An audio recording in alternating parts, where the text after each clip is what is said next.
One game. That's all it took. 90 minutes into the 2026 World Cup, and the tournament claimed its first victim. Just gone. Bye-bye. This is something that has never happened before. No nation has ever done it in the entire 96-year history of this tournament. And if you think this was just a knee-jerk reaction to one bad night in Mexico, you have no idea what was already happening behind that dressing room door.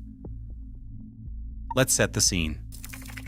Sunday night, Estadio Monterrey in Guadalupe. Tunisia's opening game of the World Cup against Sweden. And it was a bloodbath.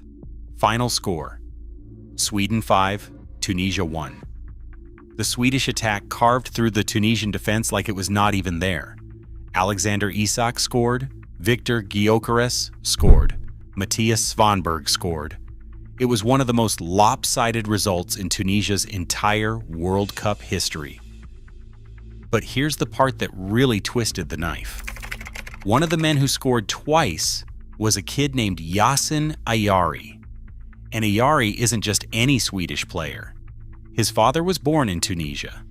So a son of Tunisia put a brace past the country of his own father's birth. You could not write a more brutal opening night if you tried. Afterwards, Sabri Lamouchi stood in front of the cameras and called it painful. He said, and I am quoting him, "We are shooting ourselves in the foot. We are hurting ourselves." He had no idea how right he was, because within 24 hours, he was gone. Now, on the surface, sacking a coach after one game looks insane. Panic, madness. But the second you look behind the curtain, the picture completely changes, because Lamouchi was already a dead man walking before he ever set foot in Mexico. Start with the results. This was not some respected coach who hit one bad night. In his entire time in charge of Tunisia, Lamouchi won exactly one game out of 5.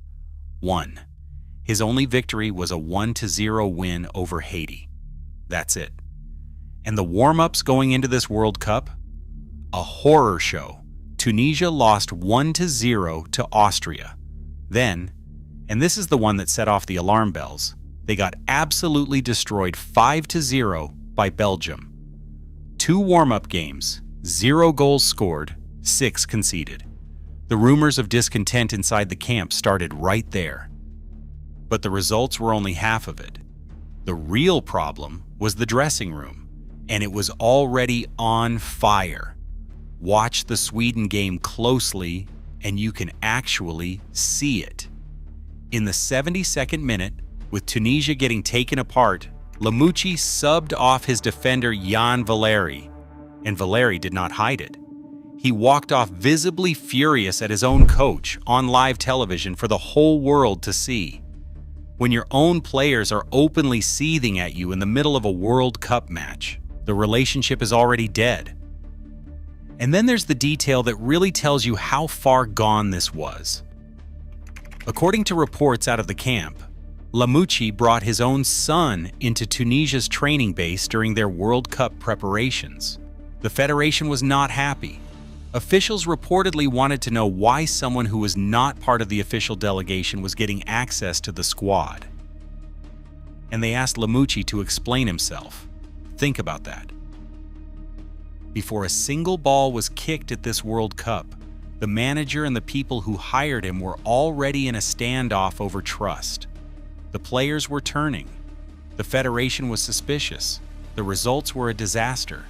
The Sweden game did not cause the sacking. It was just the match that lit the fuse on a bomb that was already ticking.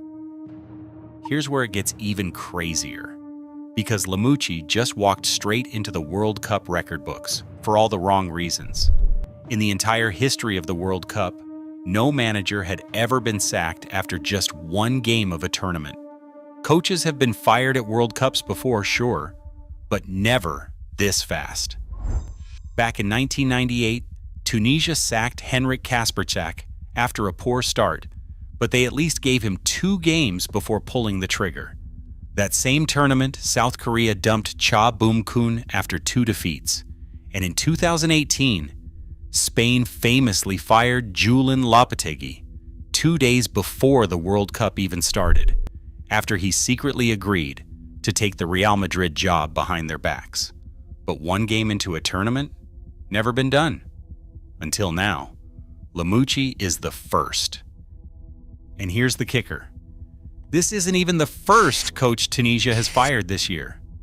Back in January, they sacked Sami Trabelsi after they crashed out of the Africa Cup of Nations to Mali. Lamouchi was the guy they brought in to replace him. He signed a contract until 2028. He lasted 5 months. This federation does not blink. They do not wait. They swing the axe. So who do you call to fix a 5-alarm fire in the middle of a World Cup?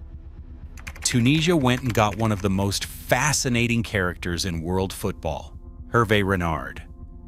If you do not know the name, you know the look. Renard is the silver-haired Frenchman, famous for prowling the touchline in a crisp white shirt. He is making history of his own, because this is now his 3rd straight World Cup, with a 3rd different country. Morocco in 2018, Saudi Arabia in 2022, Tunisia in 2026. It is that Saudi Arabia run that should make you sit up. In 2022, Renard's Saudi Arabia side pulled off one of the biggest shocks in World Cup history. They beat Lionel Messi's Argentina, the eventual champions, in their opening game. So if anyone on this planet knows how to walk into chaos and conjure a miracle out of nothing, it is him. He is flying into Monterrey to take over a wounded squad with basically no time to prepare. Wabi Khazri, the former Sunderland player who was Lamouchi's assistant, is staying on board with Renard. The problem? Tunisia's group is brutal. Up next is Japan, then the Netherlands. So Renard has to stop the bleeding immediately against 2 of the best teams in the tournament, with a dressing room that just got its coach fired. Good luck. Now I want to hear from you. Was this a brave, ruthless decision? Or did Tunisia just press the panic button and torch their entire tournament before it even started? Did the players force him out? Drop your verdict in the comments. And subscribe, because we are 5 days into this World Cup and it is already eating coaches alive. And trust me, this will not be the last one. I'll see you in the next one.